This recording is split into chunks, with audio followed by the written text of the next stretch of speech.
What do you make of Peter Dutton's second push? Yeah, I just think, once again, this is where the Labor Party went wrong, Pete, is they didn't come out with any details. So you're having a second push. You're talking about that now, but you've got no detail. Seriously, it's laughable. Once again, I'm more worried about this going down, Pete, and a lot of people out there being extremely hurt. Okay, but would you support where Peter Dutton is at, with his push for a second referendum, basically, if he wins office?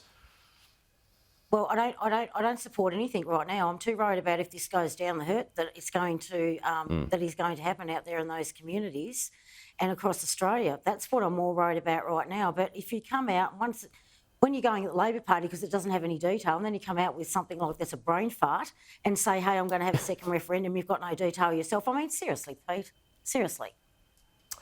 On to Qatar. We've heard from the government, we've heard the opposition. What's your view on the government's approach to these extra flights? Oh, I don't. It's just not looking very good, is it? It'll be very interesting to see what comes out of the inquiry. But quite frankly, I think that I don't think that they did their homework. I'm worried that the Minister, Catherine King, there obviously did not do her homework, did not go out there and speak to everybody, and kept it very, very in-house. And I guess how much leans towards the trouble with the women on that Qatar flight, how she made her decision, because what else was it actually really based on? And that is a real worry when you should be worrying about what is going on, what is best for the nation.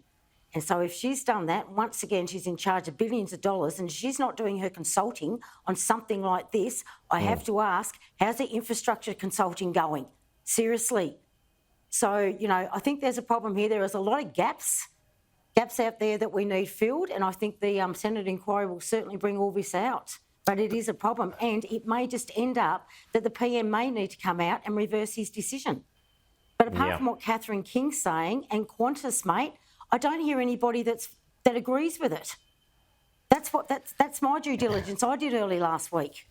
They've pointed to a number of issues, and notably human rights is one of them, but they remain very coy when it comes to that question on Qantas. So do you think that's where the truth lies?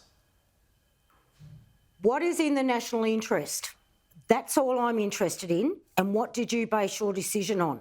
And if you were just talking to Qantas and you based it on the women, then you have to really ask, was that in the national interest and did you do your homework? Okay, Jacqui, Lambie, good to see you as always. We'll talk to you soon.